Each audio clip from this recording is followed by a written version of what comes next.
अगले 36 घंटे बहुत क्रिटिकल है। आज आपको बताऊंगा कि इन 36 घंटों में आने वाली महातबाही को रोकने के लिए क्या क्या चल रहा है। वो कौन सा प्लान है जो अगर ट्रंप और ईरान मान गए तो युद्ध 45 दिन के लिए रुक जाएगा। और क्या ट्रंप को ईरान से कल तक हर हाल में डील करनी ही होगी, क्योंकि अगर यह नहीं हुआ और ट्रंप ने ईरान पर नए हमले किए तो कैसे बड़ा खतरा ट्रंप की कुर्सी पर भी है। अमेरिका में ट्रंप के खिलाफ कैसे गुस्सा बढ़ गया है। अमेरिकी संविधान में आर्टिकल 25 क्या है जिससे ट्रंप की कुर्सी चली जाएगी क्या। आज आपको पाठशाला में यह सब बताऊंगा। यह भी बताऊंगा कि ईरान की जमीन से अपने पायलट को बचाने का जो डंका ट्रंप पीट रहे हैं उसके पीछे झोल की कहानी है। क्या अपने पायलट को बचाने के बहाने ट्रंप ईरान का यूरेनियम चुराने के चक्कर में थे क्या, और फेल हो गए तो ईरान को गालियां देने लगे। क्या कहानी चल रही है पर्दे के पीछे, यह भी बताऊंगा।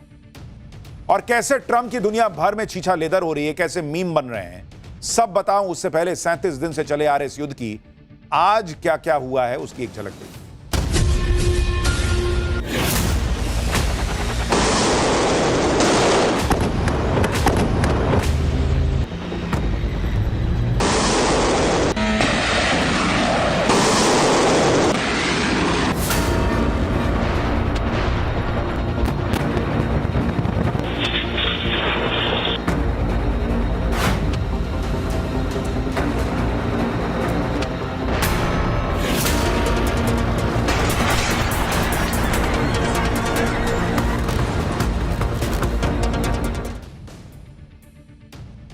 ईरान अमेरिका के बीच 37 दिन से जो युद्ध चल रहा है वो अब ऐसे लेवल पर है जहां से कुछ भी हो सकता है, कुछ भी। क्योंकि आप ट्रंप की लैंग्वेज देखिए, आपको पता चल जाएगा कि इस आदमी का फ्रस्ट्रेशन लेवल कहां चला गया। इनके दिमाग के तार हिल गए हैं, इनके दिमाग में केमिकल लोचा हो रहा है बॉस।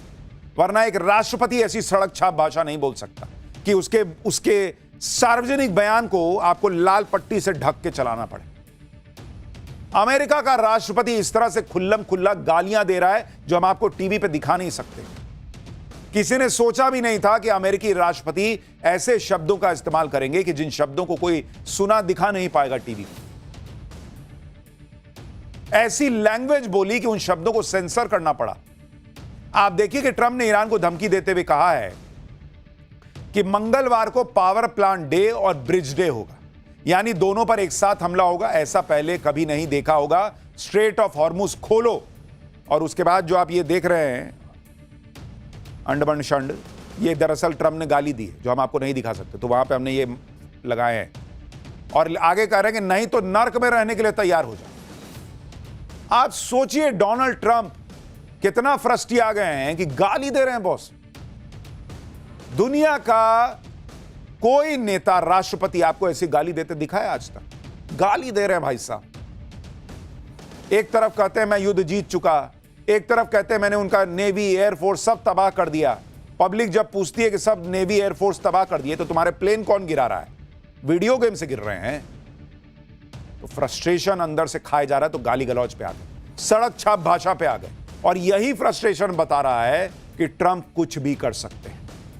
ईरान को गालियां देते हुए ट्रंप ने मंगलवार की डेडलाइन दी और भारत के हिसाब से यह बुधवार सुबह तक का टाइम है।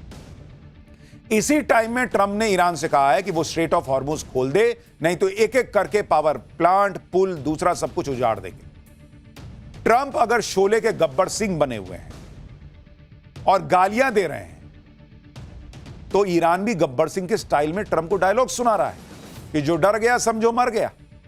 ट्रंप की धमकी के जवाब में ईरान की सेना ने क्या कहा है आप वो भी देखिए। ईरान की सेना की तरफ से कहा गया कि फारस की खाड़ी में एक नई सुरक्षा व्यवस्था आकार ले रही है। स्ट्रेट ऑफ हॉर्मुज अब कभी भी पुरानी स्थिति में नहीं लौटेगा। अगर अमेरिका इजराइल के हमले बढ़ते हैं तो हॉर्मुज के आगे का भी समुद्री मार्ग खतरे में आ सकता है। स्ट्रेट ऑफ हॉर्मुज के आगे के समुद्री मार्गों को भी निशाना बनाया जा सकता है। एक गलत कदम ग्लोबल एनर्जी क्राइसिस को बढ़ाएगा और इंटरनेशनल ट्रेड बुरी तरह से प्रभावित होगा।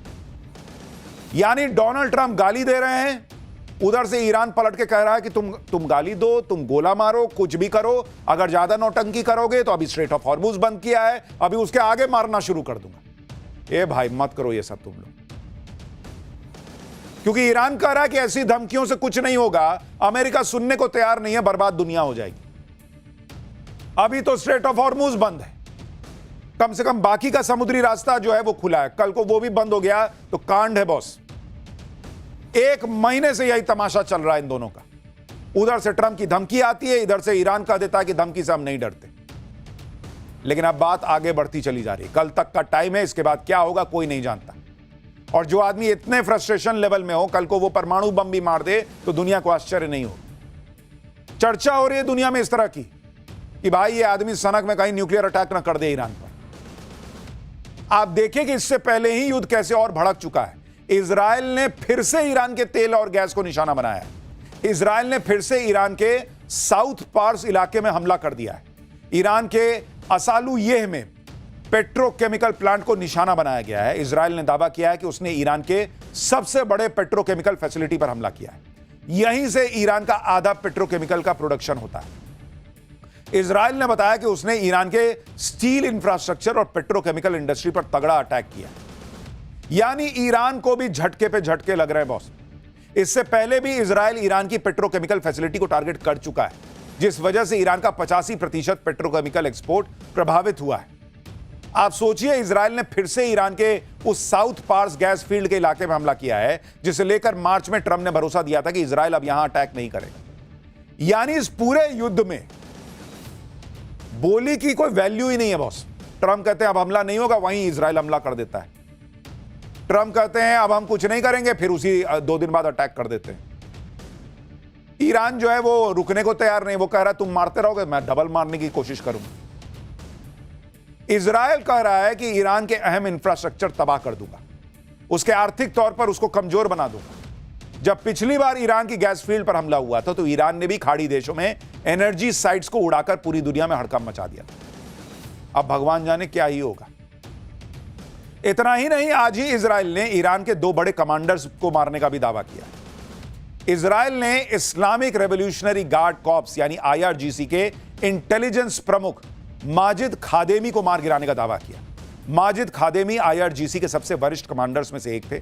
माजिद खादेमी कुछ महीने पहले ही इंटेल चीफ बने थे।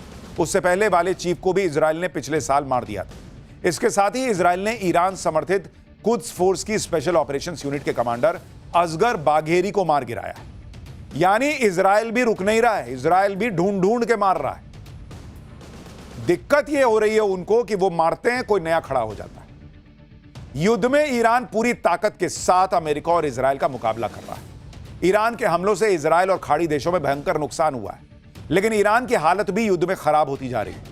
अमेरिका और इजराइल की ताकत के आगे ईरान की ताकत बहुत कम है। आप देखिए कैसे ईरान में तबाही का मंजर दिखाई दे रहा है। इजराइल ने ईरान के बुशहर में एक आर्मी बेस पर हमला करके उसे नष्ट कर दिया। वहीं अमेरिकी सेना भी ईरान की मिलिट्री कैपेबिलिटी को कमजोर कर रही है। अमेरिकी सेना ने आज ईरान की मिसाइल क्षमता पर हमला किया। ईरान के मिसाइल लॉन्चिंग सेंटर पर अटैक करके उसे तबाह कर दिया। यानी ईरान को भी युद्ध की कीमत चुकानी पड़ रही है। अमेरिका और इजराइल का फोकस है कि ईरान के मिलिट्री अड्डों पर हमला करके उसे तबाह कर दो, जिससे ईरान पलटवार ही न कर सके। ईरान के तबरीज में ऐसी ही एक मिलिट्री साइट को हमले में अमेरिका ने तबाह कर दिया। इसके अलावा ईरान के सिविलियन इंफ्रास्ट्रक्चर पर भी हमला किया जा रहा है। तेहरान में मेहराबाद एयरपोर्ट के पास इजराइल अमेरिका ने जोरदार हमला किया, जिससे पूरा इलाका थर्रा उठा। हमले की जद में कई इमारतें आई। अमेरिका और इजराइल हमला करने से पहले कुछ नहीं देख रहे। स्कूल से लेकर पुलों तक सबको तबाह कर दे रहे हैं। ईरान में शरीफ यूनिवर्सिटी पर भी अमेरिका और इजराइल ने हमला किया। शरीफ यूनिवर्सिटी को ईरान का MIT कहा जाता है। ईरान तबाह होता जा रहा है, बर्बाद होता जा रहा है, लेकिन उसकी तरफ से भी अटैक में कमी नहीं आई है। लगातार मिसाइलों और ड्रोन से ईरान हमले करता जा रहा है। ऊपर से ईरान के पास स्ट्रेट ऑफ हॉर्मुज का कंट्रोल भी अब तक है, जिसे खुलवाने के लिए ट्रंप ईरान को गालियां और धमकी दे रहे हैं। लेकिन इन धमकियों में ट्रंप का जो माइंडसेट दिख रहा है, उससे अमेरिका में ट्रंप के खिलाफ बगावत शुरू हो गई। जिस तरह से ट्रंप गाली गलौज पर उतारू है, उसकी वजह से अमेरिका में अब ट्रंप को पद से हटाने की मांग हो रही। अमेरिका के सांसद क्या कह रहे हैं आप देख लीजिए। डेमोक्रेट सेनेटर मेलेनी स्टांसबरी ने कहा है कि बादशाह यानी ट्रंप के कपड़े उतर चुके हैं, वो बेनकाब हो चुका है। अब समय आ गया है कि 25वां संशोधन लागू किया जाए। कांग्रेस और कैबिनेट को तुरंत एक्शन लेना होगा। वहीं डेमोक्रेट सेनेटर बर्नी सैंडर्स ने कहा कि ईरान युद्ध शुरू हुए 1 महीने के बाद ईस्टर संडे को अमेरिका के राष्ट्रपति का यह बयान है, यह खतरनाक और मानसिक रूप से विक्षिप्त व्यक्ति की बेतुकी बातें हैं। कांग्रेस को तुरंत कार्रवाई करनी होगी, इस युद्ध को खत्म करना होगा। अमेरिका में बहुत सारे नेता अब ट्रंप से परेशान हो चुके हैं। उनकी बर्दाश्त करने की सीमा जो है ना, वो ट्रंप ने लांघ दी और ट्रंप को हटाने के लिए कांग्रेस और कैबिनेट से एक्शन की मांग हो रही है। अमेरिका में इस समय ट्रंप के व्यवहार को लेकर भयंकर चर्चा। अमेरिका में कई सांसद खुलकर ट्रंप की आलोचना कर रहे हैं। रिपब्लिकन पार्टी की मार्जोरी टेलर ग्रीन ने कहा कि ट्रंप पागल हो गए। ट्रंप प्रशासन में जो भी ईसाई हैं वो घुटनों पर बैठकर ईश्वर से माफी मांगे। ट्रंप के लोग उनको पागल कह रहे हैं भाई। डेमोक्रेटिक पार्टी के सीनेटर टिम केन ने ट्रंप की बयानबाजी को शर्मनाक और बचकाना कहा है। ऐसे बयान देकर पायलट्स और लोगों को खतरे में डालने की जरूरत नहीं है, वो कह रहे हैं। डेमोक्रेटिक पार्टी की सीनेटर बेका बालिंट ने कहा कि यह घृणित बर्ताव है। हैरानी की बात यह कि हमारे राष्ट्रपति। डेमोक्रेट सीनेटर चक शूमर ने कहा कि अमेरिका के राष्ट्रपति संतुलन खो चुके पागल व्यक्ति की तरह सोशल मीडिया पर बकवास कर रहे हैं। डेमोक्रेटिक नेता क्रिस मर्फी ने कहा कि अगर मैं ट्रंप कैबिनेट में होता तो 25वें संशोधन के बारे में संवैधानिक वकीलों को फोन कर रहा होता। यह पूरी तरह दिमागी संतुलन खो देने की स्थिति है। वो पहले ही हजारों लोगों को मरवा चुके हैं, हजारों और लोगों को मरवाएंगे। यह हाल हो रखा है बॉस। भर अमेरिका ट्रंप को गाली दे रहा है और वो पलट के ईरान को गाली दे रहा है। वहां से ईरान बम मार रहा है। यह स्थिति है इस समय अमेरिका में। हर सीनेटर ट्रंप के खिलाफ दिख रहा है और डिमांड कर रहा है कि संविधान के 25वें संशोधन को ट्रंप के खिलाफ लागू कर दो। अमेरिकी सीनेटर डिमांड कर रहे हैं कि ट्रंप के खिलाफ संविधान का 25वां संशोधन लागू। लेकिन यह है क्या? इस 25वें संशोधन में ऐसा क्या है जिससे ट्रंप की कुर्सी जा सकती है? आपको इस 25वें संशोधन के बारे में बताता हूं, जिसमें 4 खंड है, 4 सेक्शन। पहला सेक्शन कहता है, उसमें यह प्रावधान है कि अगर राष्ट्रपति की मृत्यु हो जाती है या वो इस्तीफा दे देते हैं तो उपराष्ट्रपति उनका पदभार ग्रहण करेंगे। अब डोनाल्ड ट्रंप खुद तो इस्तीफा देंगे नहीं। दूसरे सेक्शन में प्रावधान है कि राष्ट्रपति एक नए उपराष्ट्रपति को नॉमिनेट कर दें। ये भाई साहब खुद छोड़ेंगे? पॉसिबल नहीं है। तीसरे सेक्शन में प्रावधान है कि अगर राष्ट्रपति कैपेबल नहीं है, अक्षम है या बीमारी की वजह से काम नहीं कर पा रहे, तो वो स्वेच्छा से अपनी शक्तियां और कर्तव्य अस्थायी रूप से उपराष्ट्रपति को हस्तांतरित कर दें। अब डोनाल्ड ट्रंप खुद को थोड़ी बीमार मानते हैं, वो थोड़ी मानते कि वो सन की है, तो वो ये भी नहीं मानेंगे। इसलिए सबसे महत्वपूर्ण चौथा सेक्शन, जिसके मुताबिक अमेरिकी संसद राष्ट्रपति को आपसी सहमति और बहुमत के दम पर पद से हटा सकती है। अगर उपराष्ट्रपति और कैबिनेट को लगता है कि राष्ट्रपति अपने कर्तव्यों को निभाने में असमर्थ है तो उन्हें हटाया जा सकता है। इसके तुरंत बाद उपराष्ट्रपति को राष्ट्रपति बना दिया जाता है। हालांकि आज तक अमेरिका के में इस नियम का इस्तेमाल नहीं हुआ है। ट्रंप इस फैसले को चुनौती दे सकते हैं, जिसके बाद संसद में 2/3 बहुमत से फैसला होता है कि राष्ट्रपति की कुर्सी रहेगी या जाएगी।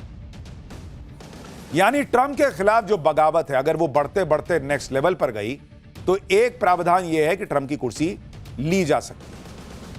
और ट्रंप इन्हीं सब बातों से भयंकर गुस्से में, क्योंकि एक तरफ अमेरिका में उनकी क्लास लग रही है, दूसरी तरफ ईरान के मामले में ट्रंप के एक के बाद एक मामलों में नाकामी दिखती है। जैसे आप देखिए कि कल ही ट्रंप ने डंका पीटा कि अमेरिका ने ईरान से अपने एक पायलट को सुरक्षित निकाल लिया। ईरान से जंग के बीच रविवार को ट्रंप ने अपनी पीठ थपथपाई, ऐलान कर दिया कि अमेरिका ने ईरान से के अंदर जो वो पायलट फंसा था उसको सुरक्षित निकाल लिया। दुनिया कहने लगी भाई यार गजब कर दिया। दरअसल शुक्रवार को ईरान ने अमेरिका के फाइटर प्लेन F-15 को मार गिराने का दावा किया था। इसके बाद लापता पायलट की तलाश तेज हुई। इसी को लेकर ट्रंप ने दावा किया कि उस पायलट को एक बेहद खतरनाक मिशन के जरिए ईरान से रेस्क्यू कर लिया गया। ट्रंप ने दावा किया कि इस मिशन के लिए अमेरिका ने दर्जनों प्लेन उतार दिए थे, लेकिन अब ट्रंप की इस थ्योरी पर ईरान ने सवाल उठा दिए। ईरान कह रहा है कि पायलट को बचाना तो बहाना था, असल में ट्रंप ईरान का यूरेनियम चुराना चाहते थे। ईरान के विदेश मंत्रालय की तरफ से कहा गया कि अमेरिका के ऑपरेशन को लेकर कई सवाल। वो एरिया जहां अमेरिका के पायलट के होने का दावा किया गया वो बोयर अहमद प्रांत है और यह जगह उस जगह से बहुत दूर है जहां अमेरिका ने अपने एयरक्राफ्ट को उतारने की कोशिश की। इसलिए संभावना से इनकार नहीं किया जा सकता कि इस्फहान प्रांत में पायलट का रेस्क्यू धोखा देने वाला एक प्लान है और असली मकसद ईरान के इनरिच्ड यूरेनियम को हासिल करना है। अब पायलट के रेस्क्यू की कहानी में यूरेनियम कहां से आ गया और ईरान के इस दावे के पीछे की कहानी क्या है, यह आपको बताऊं उससे पहले आपको वो तस्वीर दिखाता हूं जिसे दिखाकर ईरान की मीडिया ट्रंप के जले पर नमक छिड़क रही। भाई ट्रंप दावा कर रहे हैं कि अमेरिका ने ईरान में घुसकर अपने पायलट को बचा लिया, लेकिन उसकी कोई तस्वीर सामने नहीं रखी। दूसरी तरफ रविवार को ईरान की मीडिया ने कुछ वीडियो दिखाए और दावा किया कि रेस्क्यू ऑपरेशन के दौरान ईरान ने अमेरिका को भारी नुकसान पहुंचाया। ईरान ने अमेरिका के एयरक्राफ्ट उड़ा दिए। ईरान की मीडिया ने कुछ जले हुए एयरक्राफ्ट का मलबा दिखाया।